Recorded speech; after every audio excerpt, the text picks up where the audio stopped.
Welcome back, everyone. One way to get good at Gw2 PvP is to watch professionals play the game, specifically the class that you want to play. So in this case, I'm going to be watching Grimjacke here, who is one of the best elementalists, if not the very best elementalist in the game right now. And he's playing Catalyst. So we're going to watch this match, we're going to analyze it carefully, and we're going to analyze each detail. So let me go ahead and click on the sound here. Also, it's just like fun to be like flexible. Like I can side nodes, I can duel, you know, I can roam.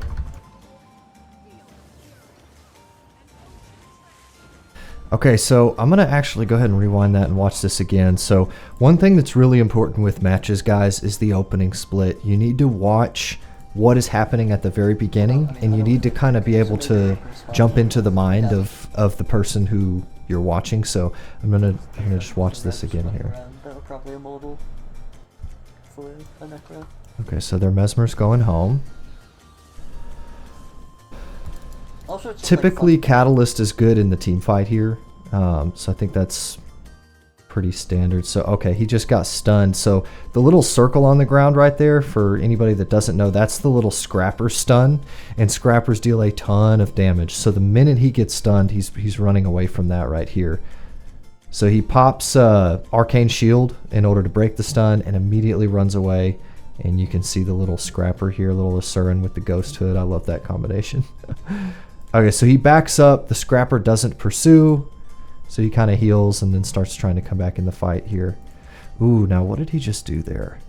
So I've noticed on Spear Catalyst, 4 and 3 are very hard to land. They're hard to track, so typically I want to CC before I use those. So I guess Scrapper didn't have quickness there, so he was able to land that, and he did 3 before 4. 3 is a damage buff. It gives, like, I think it's 25% damage to the next skill that you use. So okay, this is Post from the guild here. Shout out to Post for those who know him, or Post if you're watching this.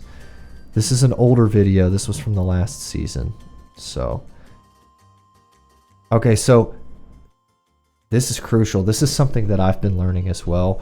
Usually I try to stay in the fight until I get every last kill, but notice what Grimjacke does here. They have one down, and the Spellbreaker, you know, he's going to take a while to kill. There's another one chilling right there, but we just lost at home. So either their thief stays at home or their thief comes and pluses mid. If the thief pluses mid, then the guy that he just killed, our Mesmer here, is going to run back and grab home. If he doesn't go back mid, if he stays there, then they fight each other again. Or our Mesmer comes to mid and he comes to mid. Either way, we have control of mid here, and we're probably going to keep control of mid. And so it's a good idea for Grimjacke here to say, you know what, let's let them snowball this, and I'm going to go far, maybe even draw somebody off of mid here. So this is like the kind of chess that you want to play. Although, actually, it looks like he's coming back into the match. Interesting. He probably wants to secure a kill, maybe get it a little bit more in his favor. Yeah, so he lands the knock there on Post again. Then he goes ahead and dips out. Fire 4 lands. Okay, so Spellbreaker. Interesting. What? I'm not too sure. Let's back this up. What was the Spellbreaker doing? Why did the Spellbreaker peel off here? This is odd. So Spellbreaker does get pressured, but he leaps off. Oh, baby. So I guess he chased, but the Revenant's still on node. So I don't know. Maybe he just went back to reset. Strip the Aegis, so my Fire 4 lands. Okay, so what Grimjacke's talking about there, I actually reached out to Grimjacke and he was helping me with this concept. So whenever somebody has Aegis, which is the boon that makes the next attack that they receive, it blocks it for them. In order to strip that, you have this Jade Sphere that you slowly charge up here. And if you drop that on him, it pulses little bits of damage. I think the crit is like 40 damage, so it's small pulsing damage, but that's a great way to strip people's Aegis. Like if you're about to land a heavy hit, if you're playing Catalyst, Fire 4 and Earth 4 are both really heavy hitters, especially if you crit them. And in order to not have that blocked by Aegis, you can drop the Jade Sphere first, Or honestly, what I do is I can cast it because there's a little bit of an animation to it, and then this one's instant, the Jade Sphere, so you can pre-cast the heavy hitter from Earth or Fire 4, and then you can drop the Jade Sphere down, and it'll strip the Aegis and then hit him. So he was he did that to the Willbender there, and he was proud of that, which he should be, because that's like high tech, if you will. Okay, lots of AoE on Catalyst. It's always good to bunch them up, especially when you're Arcane. I think it's called Arcane Wave, Arcane Blast, Arcane Wave, yeah. And then it stuns them. They just stay CC'd. Oh, yeah. Res, I suppose I should have expected that.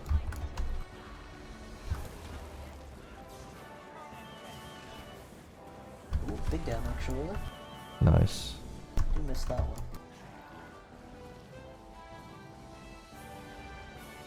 I was like trying to upgrade my thing without being in the AoE for it, so that did not work. Noticing that he often does Water 4 into Arcane Wave, and I was actually kind of theory crafting that in my head myself, because a lot of times I go Air into Fire, and then Earth, because Earth 3, the next skill you do is a stun. So a lot of times you can hit 3, and then you can hit 2 and stun them, and then use the stun, or the daze, excuse me, to land a 4 right after it. So Earth is kind of like a self-sufficient setup. So a lot of times it's like Air into Fire, and then you go into Earth, and Earth is self-sufficient. Then you go into Water, and it's kind of like, well, what do you do out of the Water 4 crowd control? Well, Arcane Wave's a good one. I've noticed Grimjacke using that, so I'm taking a mental note of that.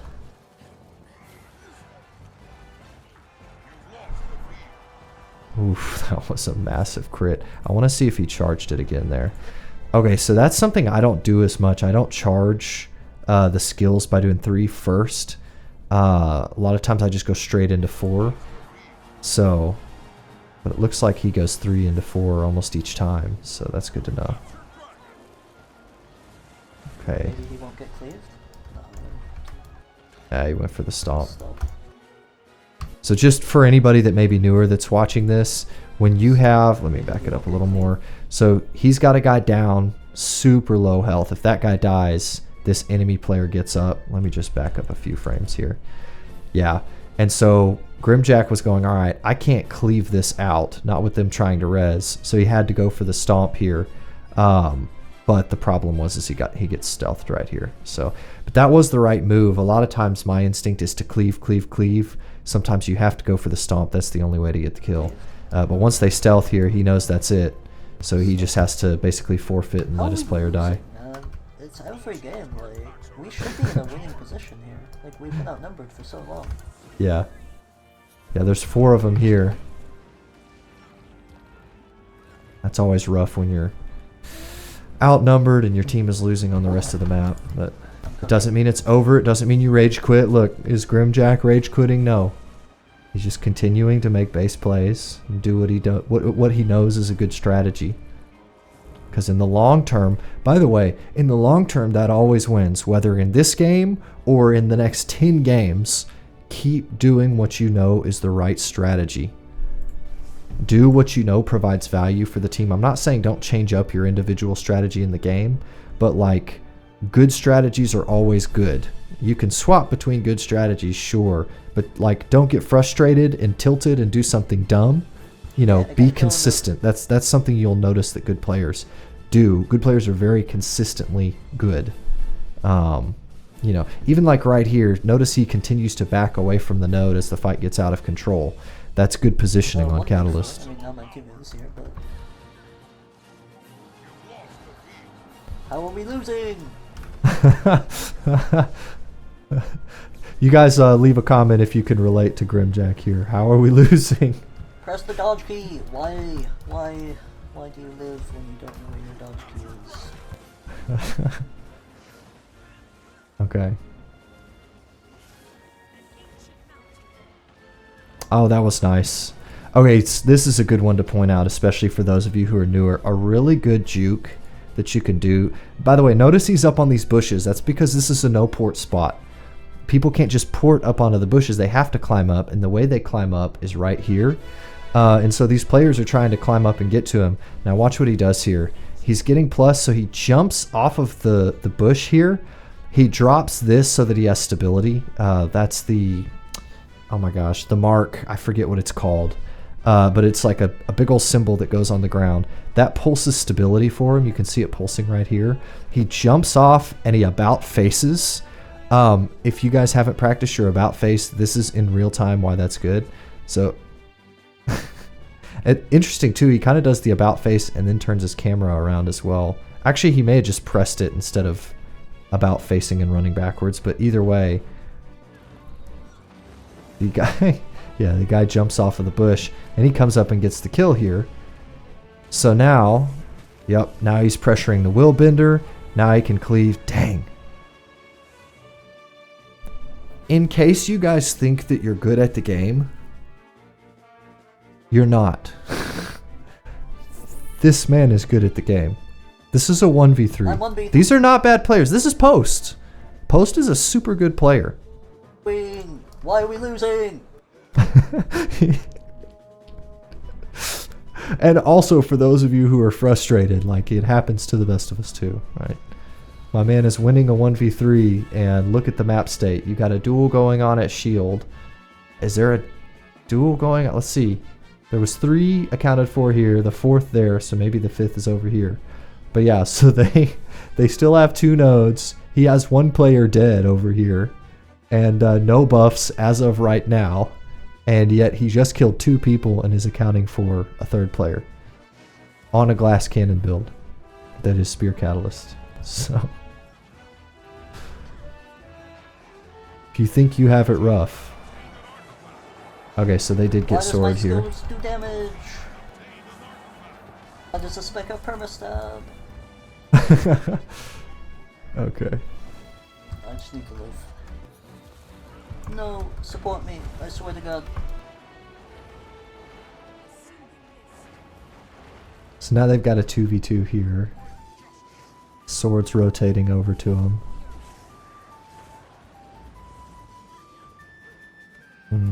By the way, a minute ago when he was talking about them having perma stability, part of why that's an issue is on the build that Grimjacke is running here, he gets damage every time he CCs them. So daze, stun, knockback, float, whatever. And there's a lot of CC of this build. There's a daze in earth, there's a CC in air, there's a CC in water, and then you have 2 dazes built into your arcane wave right here.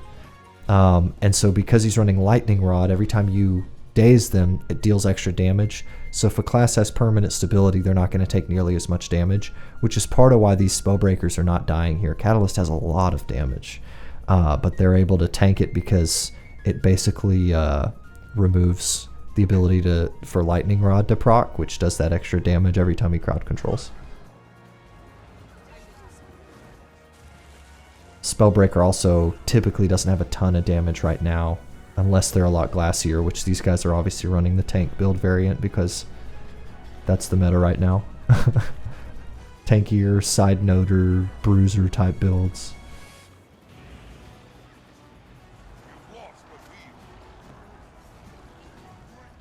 One thing I've been curious of, I don't typically use the charged, man, that sucks that I can't remember the name of that right now, but the charged symbol from Fire 5, I don't use that one a lot. I found it to be kind of buggy, but I've noticed Grimjacke typically uses it, so I might start trying to utilize that now. He puts it right on the enemy. My God, bro. You just press buttons.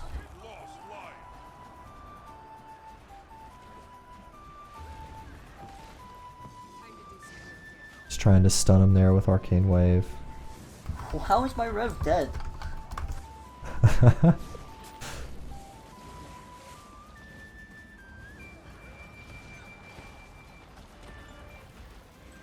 Dang. 2 down. I swear if the teammate goes down here. Give me a panic dodge. CC. Erupt. Oh my God. There's 3. That's the He's gonna go for 2v3 a right there. Oh no. So Warrior runs. Wait, why didn't they res there? Is that not the... Somebody who's a warrior main, let me know in the comments. I'm trying to think. Banner of defense. Okay, actually, we gotta... Okay, what is the daggum... The etching. There we go. The etching. Okay. Okay, and then battle standard. Okay. So this is the one that reses, correct? Place a battle standard that revives fallen allies and finishes downed foes. Once placed, the banner periodically grants boons. So they did banner of defense. Okay, banner of defense is just barrier. Yeah, okay, interesting. Okay, so he didn't drop the resing banner right there. He just dropped like barrier and defense. Oh my god, how did that not erupt? Oh no, but there's... Wait a second. Maybe the banner of defense had stability or something on it? Grimjacke was trying to interrupt him because he reses the other two. Oh. Oh, that's awful. That sucks. You win a 2v3 and then the warrior uses his down state. Again, for the newer players, so this warrior here, the way that he got up, there's a stance that you can use once you're downed on warrior that allows you to get up. It's like vengeance state, I think. Allows you to get up for just a little bit and deal damage. And so something powerful that warriors do is they run that, and then they have a banner, their elite skill that they can cast that I was just showing, that reses enemies within a certain radius. So he dropped the banner of defense, which I thought was kind of weird, but maybe it was pulsing stability or something. Okay, no, Grimjacke got the interrupt on him, but he didn't interrupt. So he's trying to watch for the animation of this warrior casting that resing banner. And he tries to interrupt it here, and for some reason it just barely mistimes. Oh my god, or he barely mistimes it. That's really smart of him to know right away that the warrior's going to go for the res, and to be ready to interrupt him as well. And to execute the interrupt. Those are 3 things in a row that are hard to hit in a row.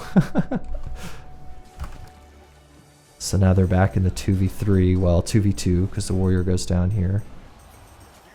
That's fine. Did he just stealth there? Wait, what? Where did he go? Did he port over here? What just... That's fine. They're all good. We're good. The thief stealthed him somehow?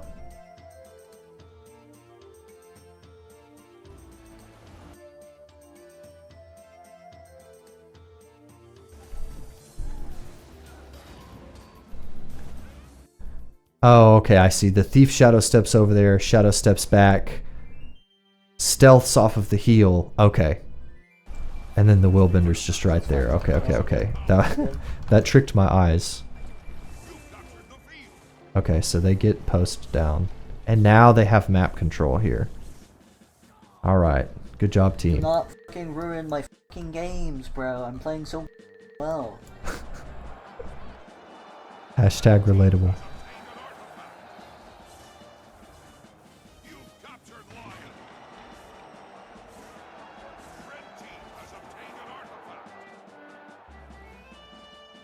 So I'm trying to figure out Grimjacke's thought process here. He lets some of them get out, right? So you see Warrior and Thief on the mini-map up here. They get out. That's fine. But he goes after Post here, and I think that the thought process here for Post is he's playing Willbender, Willbender's DPS. If the DPS is dead, then they're not going to win their team fights because they have no damage.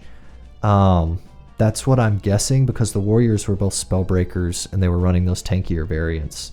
So, and we just got Sword and Shield, Grimjacke's team did.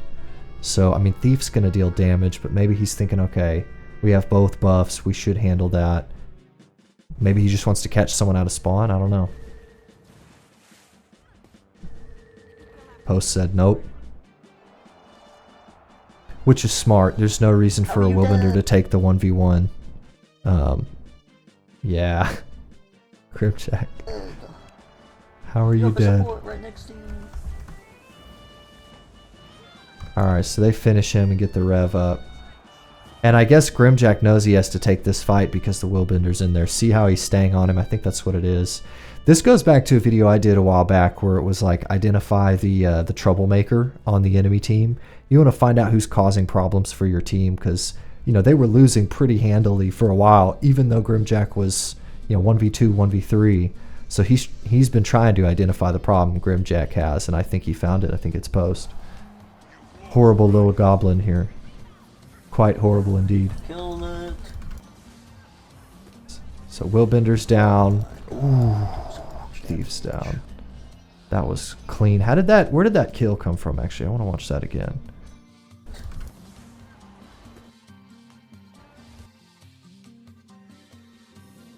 Four. Oh! Why did that do so much damage? Because they have sword maybe? Is it the extra stats? And he's got the arcane buff. With this build, every time he uses an arcane skill, he gets extra ferocity for a little bit. So there's extra ferocity. Oh, the 3 was also supercharging it. So you get this massive, what is this, a 3k and an 8k here? Oh my god, I do so much. That's disgusting. This is why it's super helpful to watch professionals play. You think you're good until you watch the professional. You think you know your class until you watch the professional. I got vigor, so you should be probably like around there-ish. He's probably on top of me then. So, alright, this is for all of the players that think stealth is like ridiculously overpowered and oh my gosh, openings from stealth are broken and stealth in this game is stupid and they implemented it terribly and it's broken. Like, this man, look at his health. He's not even hurt. And the Scrapper was completely stealth there. So let's back this up. So he knows what the Scrapper wants to do. The Scrapper wants to use Stealth Gyro, which for those who aren't familiar, Scrappers have a lot of front-loaded damage and defense, but they don't have sustained defense or sustained damage. So they kind of come in, they try to blow you up as fast as possible, and they will do it if you're not careful. But once that's all out, then they're just a sitting duck. They have one stun break and one cleanse, and their cleanse is their heal. So when they heal, you'll see them flash blue. After that, if you're condition damage, blow them up with conditions. After they use a stun break, crowd control the mess out of them because they're pretty much toast. At least for the standard Scrapper build. So he sees him stealth here. He knows he's preparing all of his offensives, right? So that's why he backs up. Usually, I've seen Grimjacke do this before. He casts 2 right there. So Air 2 on Catalyst. I need to remember this actually. Air 2 on Catalyst, when someone runs through there, they basically pick up like this damage debuff, if you want to call it that. It's not a debuff. It's like a pulsing damage that they pick up and it sticks with them, right? So if Grimjacke started seeing numbers, he would probably know that the Scrapper is actually, it wouldn't be numbers, I don't think, but it would be electric like pulsing coming out of this thing. I hit him because I got vigor, so you should be. Oh wow. He just said he knows that he hit him because he got vigor, and he's running a trait where you get vigor on critical hits. So he casts that thing. You saw the electric. I believe that's what it is. I may go back to that in a future video, but and then he knows that he hit him. He knows the Scrapper ran through it because he got vigor. So he's waiting any second Scrapper's gonna hit me with this stun. So that's usually what Scrappers open with, is this stun field. So the minute he gets stuns, he pops his arcane shield to stun break, and he dodges because he knows there's going to be a bunch of damage coming from the gyros. Probably on top of me then. Hear what he just said? He casts Fire 4 on top of himself because he knows the Scrapper's up close and personal. That's how Scrapper deals damage. So he casts Fire 4 on top of himself even though he can't see the enemy because he knows what the enemy wants. He knows what the enemy's doing. And then he crowd controls and uses crowd control into Arcane Wave, which is smart. However, the Scrapper dodged out of the crowd control there. Wasted everything. Yeah, but he doesn't have anything left. The Scrapper doesn't. Brilliantly played. I think my support should. Let's watch that again just for the heck of it. Back it up a little bit I more. hit him because. So he hits him. He casts the 5 off of the etching there, which I think probably hits him there too. Let's back this up just a little bit more. Let's watch the whole thing.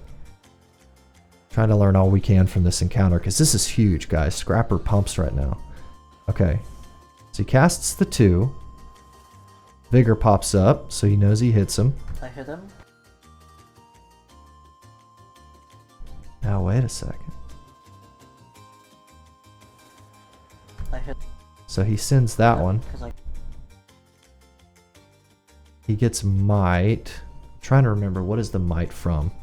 Okay, so if we cast the etching, the second one does not give you might, so is it a trait? Throw your sphere, creating a combo field and granting boons to allies within range based on your active attunement. Okay, so that's what that is.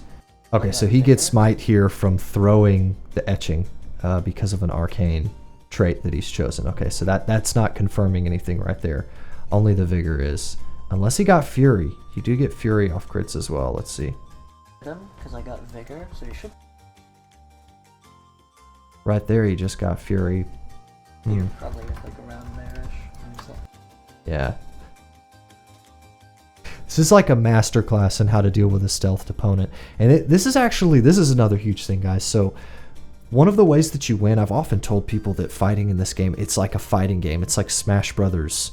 And like one of the ways that you win in fighting games is by trying to figure out what does the opponent want to do to me? Like what is the winning scenario for my opponent? And then you have to try to counter that. And so because Grimjacke is really good at the game, and he knows what the scrapper wants to do, he knows what the winning scenario is for the scrapper, he just reads him and plays him like a book. Probably on top of me then. That's so brilliant. I love it. Should be a kill Well now. done, Grimjacke. Wasted everything. Yeah. Did the scrapper use his stun break here? Oh, he probably right here. He probably landed on him right there. Probably on top of me then. And so the scrapper probably already popped the stun break. Oh, he blocked that and dodge rolled out. Was that Aegis? Or was that shield? Maybe the scrapper's running shield? I can't Kill tell. now. I wasted everything. Yeah. That's wild. Man. I think my support should stay here. I mean, you should be counting to 5 before. I guess we didn't get more kills. So the thief's going after Grimjacke here. That did land as well. And the Spellbreaker wants him.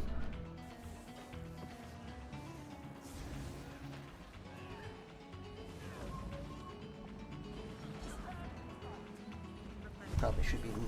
I mean, we do have a respawn, so yeah, you could definitely stay. Yeah. So what Grimjacke was saying there, just so that y'all are kind of aware again of the strategy here. So he knows, because he's already fought this guy, that this Spellbreaker's super tanky. He's not going to get the kill anytime soon. This guy's going to run around and do what he's doing here. And so Grimjacke's saying, okay, I have an Ellie sitting here, and now I'm sitting here fighting this guy. This guy's ideal scenario is to keep both of them distracted while the team takes control of the rest of the map. So that's how this Spellbreaker wins. And so Grimjacke doesn't want him to be able to have that winning scenario. And so that's what he was saying. He was like, I think I should leave here. But then he says, well, they have some coming off of spawn. We do have a respawn, so... We do have a respawn. So then he turns around. Ah, there's that respawn and there's that one. So now he's like, okay, now this is a 2v3. So this is a good fight to take again. Because now we're keeping them, 3 of them here. And now we have 3 out here versus 2 out here. And if you glimpse up at the mini-map here, you'll see they have a kill. So there's only 1 other guy out here versus their 3. So it's a super, super winning scenario for the team, for them to stay here in 2v3. Especially since Grimjacke already knows he can survive and he can kill these players. So, ooh. The AoE on the scrapper there. Oh, but his teammate goes down. It's okay. Teammate goes down, but he's still accounting for more or less 3 here. Although now we have 3 players here too. Ooh, almost gets the kill there. Ooh. Just die. Yep. You'll see he uses his elite there so that he gets the arcane shield. So he's traded for that. So he gets arcane shield, which is going to block a couple of attacks, and he drops down his Earth 5 here, which pulses stability. And by the way, when the arcane shield expires, that'll give him a couple stacks of stability as well. So he's guaranteeing the stomp here for himself because they really need it, because they already lost a player. So he's got to remove an enemy player as well. Just gotta take the nuke, I think.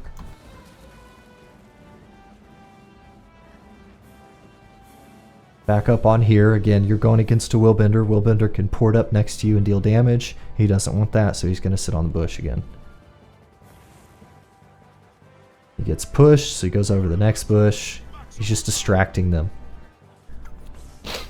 And now he's going to try and decap this node here because they full capped it, and his team owns both of the other 2 nodes. So he wins here by distracting this guy and potentially decapping the node, which he does right there. I got the newt actually. That's oh wait, yeah. That's what he's saying there. The newt. He's referring to the neutral node. Oof. Oh, yeah, you got him. Oh my god, he died. Nice. Interrupt the banner. Yep.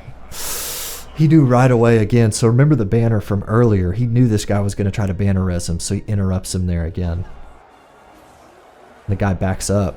Oh, it's because he... Okay. Wow. That's basically checkmate. So check this out.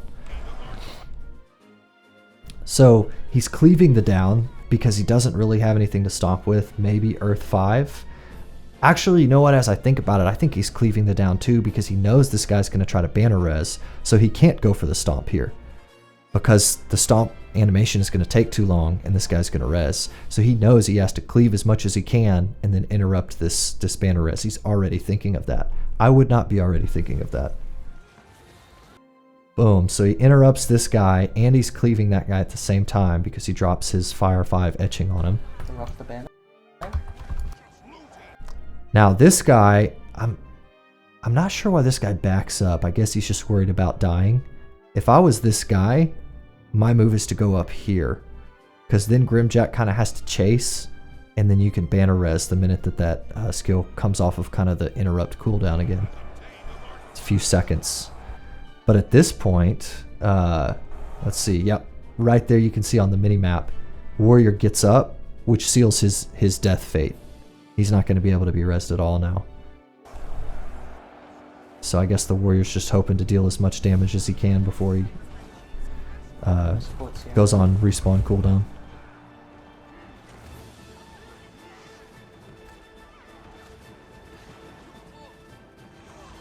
And they get both of the kills. They have artifacts, so Reaper comes in and finishes him. And they've got one dead at mid here. Sword's going mid. Enemy's got shield. They're recapping home. So Grim's probably looking at the map here going, okay, most value for me is to hold this node and just kind of press on. Man, I'm just in my bag. What can I say? I don't know what in my bag means. I think it means he's killing it. In his element, probably. Then proceeds to miss a point blank